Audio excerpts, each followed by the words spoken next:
Welcome to Dadograms, where I'm telling stories from work, this time from a high-level course I took while in the Navy. During this course, I learned about the trickery played by civilian leaders during the interview process. And since many of you in college will soon be stepping into that strange world, it's probably important that you get the gouge from me, instead of failing on your own. I'm Jason M. Garrett, a retired Navy commander and pilot. I'm also a dad who in 2021 sent his oldest daughter more than 1,000 miles away to go to school. As soon as she left, I felt the desire to continue to teach her those things that I thought she needed to succeed.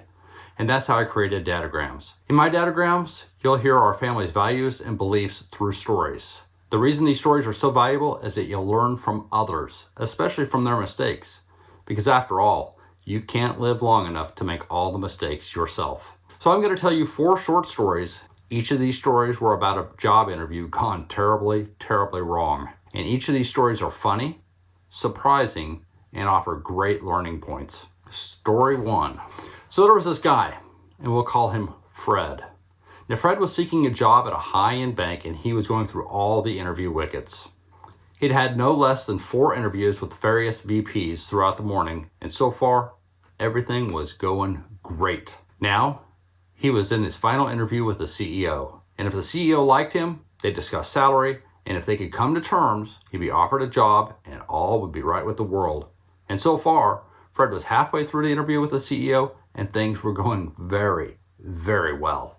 There was a connection. He felt like he belonged on the team and he was going to get the job. And he was going to get a big, fat paycheck for it. So it came down to that magic moment when they were going to talk about compensation or pay. And the CEO started. You know how they do. So, I was looking over the pay range here that my human resource department gave me. They said that I have to keep you within a specific range in order to bring you on board. Now, Fred had been around the block a time or two.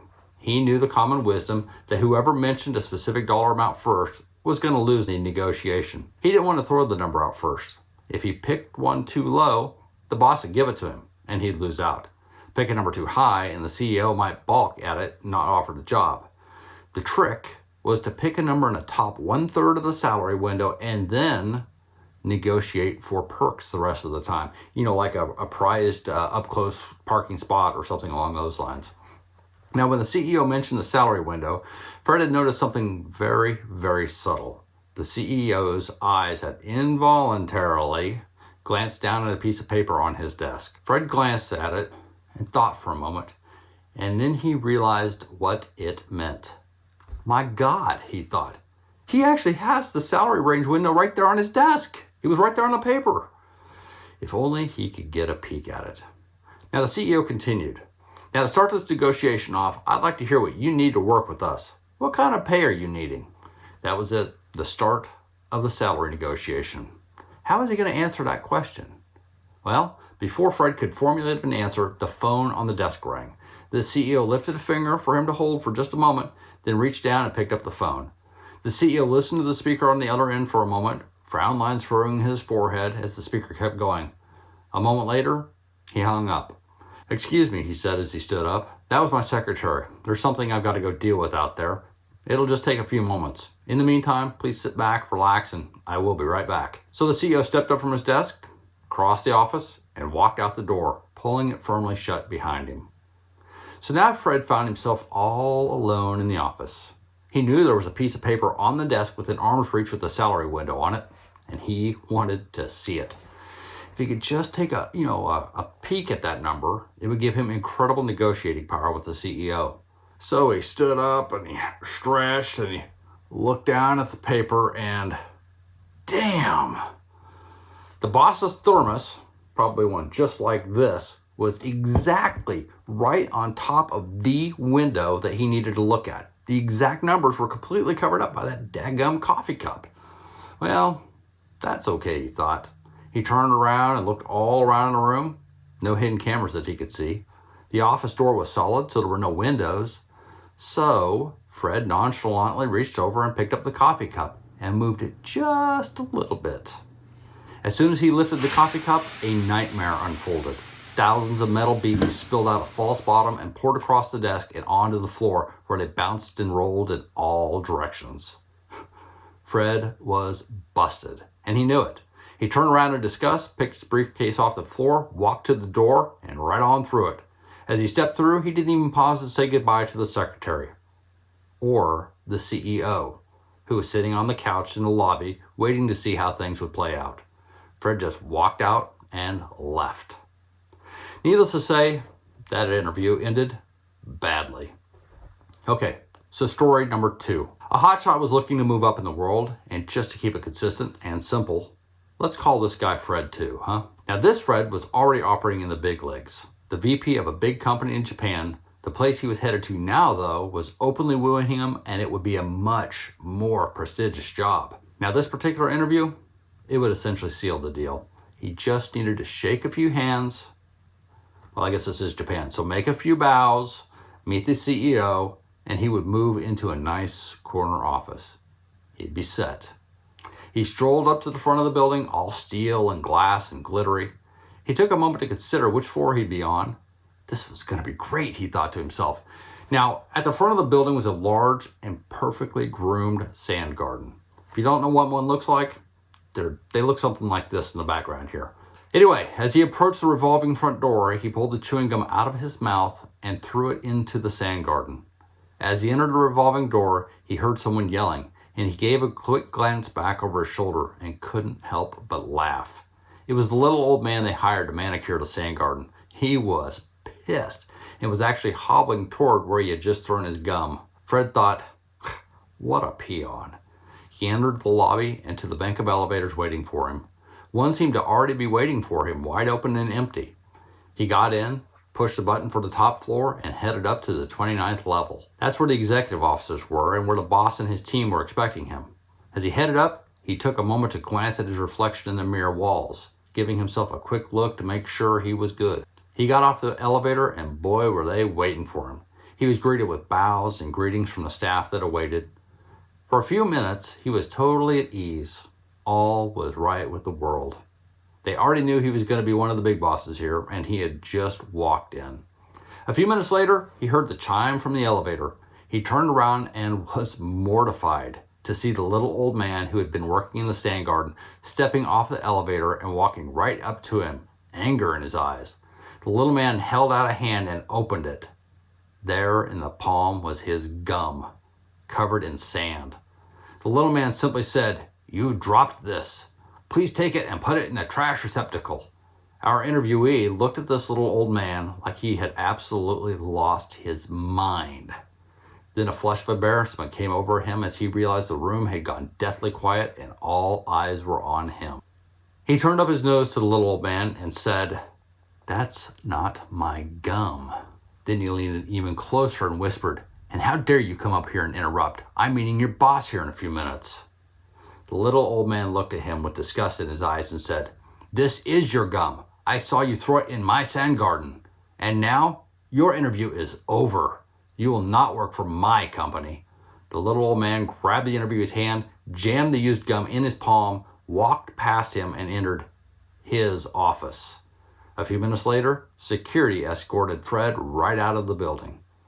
As it turns out, the CEO of that company liked to take his breaks outside, working in his beloved sand garden. Everyone knew it, but Fred. Whoops. So this next story number 3, is about Fred. And no, it's not the same Fred we've been using, just a name to keep it all convenient. Again, this Fred had been going through the interview gauntlet. He had been doing short interviews with department heads all morning. They were getting a feel for him, he was getting a feel for them, and so far, the feelings were good. This was going to be a great place to work. Eventually, it started getting close to lunchtime. The last guy he interviewed with said, "Hey, me and some of the others that you've already interviewed with are going across the street for lunch. Why don't you join us? We'll make sure to have you back by 1 o'clock for the rest of your interviews." What a deal. He could go to lunch with several of the guys interviewing him and get to know them even better, and that would be just great. So they went across the way to a Hooters restaurant, and over the next half an hour, things went a little weird, but fun. They were fun. The guys he was hoping to work with were making all kinds of leering looks at the girls and making suggestive remarks as well. But truth be told, the girls did look good, and it was easy to join in. After all, it's important to be one of the boys. These guys seemed to be just like him, at least just like him out of the office. He learned a lot about what his new friends liked. You know, the rating scale, where a girl was somewhere on the 1 to 10 scale. It's always a good way to understand another guy's likes and dislikes.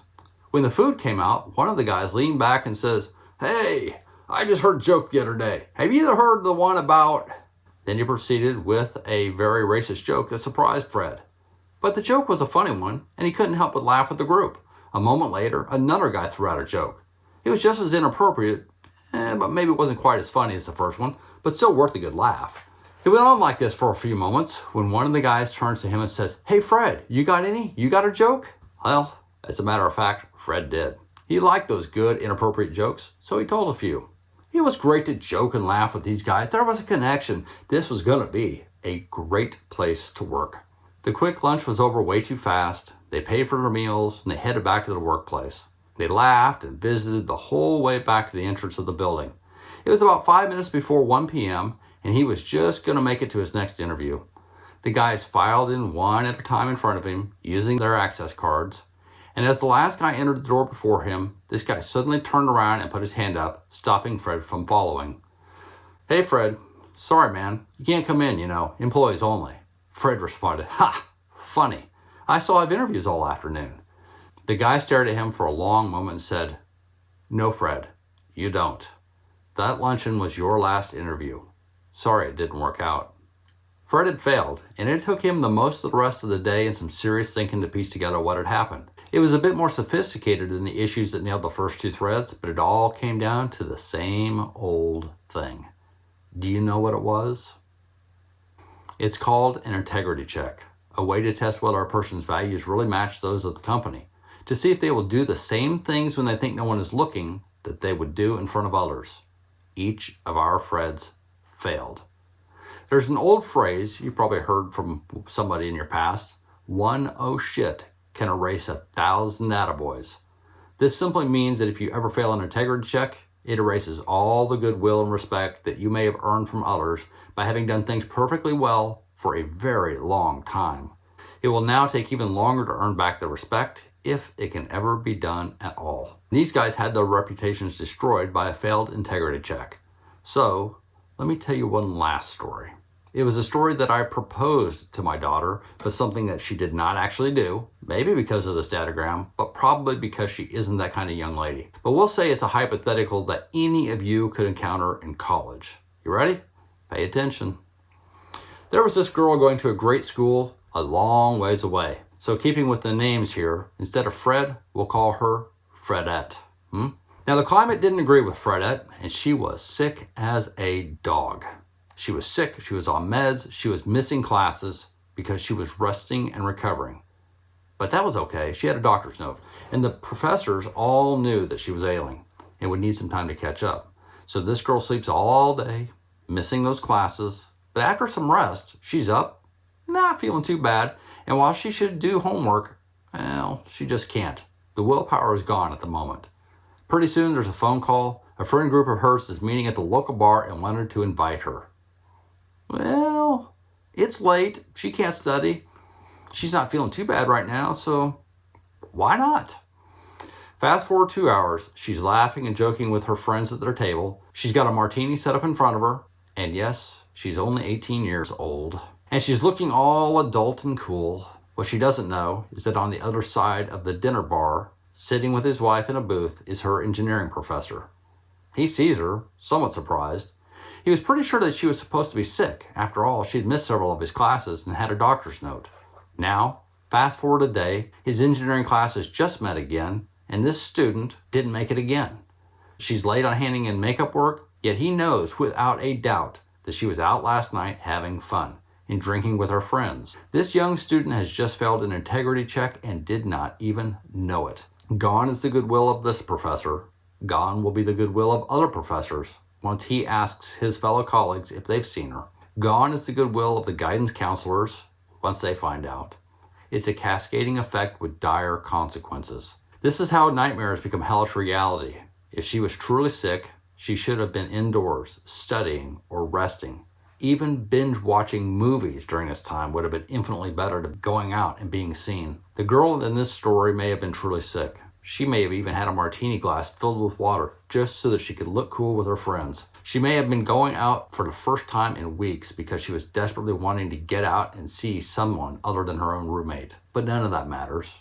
She was out, she was seen, and she looked like she was having fun. And now, she's done. And the rest of the time in college will be hard because she will never get the benefit of the doubt from her professors again, the ones whose opinion of her really matter at that school. Now, thankfully, this particular story was fictional, but I'm sure you get the idea of just how wrong this girl's actions would have been. So always remember these facts. Honesty is the best policy. Flat out. If you can always tell the truth, you won't have to remember any lies, right? And I think Mark Twain said that. But honesty is truly the best policy. You can't go wrong doing that, even if it's an uncomfortable truth you have to tell. Communication is key. It absolutely blows my mind how people think that if they can keep a secret on something going bad long enough that it'll somehow correct itself. It won't. Communicate early, communicate often. Perception is reality. Again, she may have just been drinking water, she may not have been having fun, she may have been on painkillers to get past headaches or whatever issues might have been going on there, but she looked like she was having fun. Therefore, she was having fun. Period. And finally, remember this, someone is always watching. Monitors are ubiquitous. They are everywhere. Whether it's somebody on a phone taking a picture and then posting it to Facebook or some other kind of thing like Instagram, or whether that's Ring cameras on the front door of every single house in every neighborhood around the nation. We're always being watched. Someone's always watching you, and you can't get away with much these days. Okay, so I'm probably beating a dead horse by now. But during my time in the Navy, I've learned from many an admiral, there is in fact no horse too dead to beat. So considering that, I'm going to add one more thing to this topic, just kind of off the cuff here. Do you know the easiest integrity check we can get you on? And by we, I mean people like me or my wife or our peers who own or run our own companies and who hire people like you as our far, far future replacements. Do you know how we can easily get you on an integrity check and eliminate you from the selection long before the interview process? It's so easy, and you don't even know it. Heck, I did it yesterday with a contractor who bid for a job and will never work for me. Us old timers, who are running a show now, by the way, call it Facebook stalking, meaning that we simply look at your social media, any of it that we can find. And if your posts don't align with our beliefs and values, you're gone before you got there. If you say anything on your application, like that you don't smoke, and there are pictures of you on social media of smoking and vaping, you're gone. If you have pictures of you and your friends partying, doing drugs, naked, you're gone. If you are posting other people's posts that have derogatory terms towards others, cuss words, anything like that, you're not even going to be considered. You're gone. You're too big of a risk, and it will take too much work for our culture in our organization to fix you, to change you, to shape you into the person that we need now. Social media helps us hire the best. So, Dad's advice, the stuff you post on social media can and will come back to haunt you, so make sure you're only posting the right stuff out there. And I'm so aware of that, actually, that I have virtually posted nothing since the advent of social media because I've been in the Navy the entire time, where my seniors and subordinates could view my life on social media if I chose to reveal it. Now, truthfully, I'm a pretty straight-laced guy. Nothing embarrassing in my life. But in my world, even the most benign comment can be taken out of context and twisted, including about everything and anything I'm saying here. But I'm out now, and I'm my own boss. And I have a lot to teach and a lot to say, and I'm putting it out there. Like it, don't like it, love it, hate it, I'm going to say what I know, for better or for worse. All right, so back to beating a dead horse. Perhaps this one's been overbeat. Now, a reminder, I like telling stories, and I like hearing stories. And if you've got a great story of an integrity check, send it to me in an email. I would love to learn from you. And before I finish up this datagram, I have a few thoughts on rules of life that you should all embrace, kind of like my usual quotes that I put at the end. Rules of life. Actions have consequences and may have a lasting impact on the rest of your life. There is no reset, undo, or edit button in life.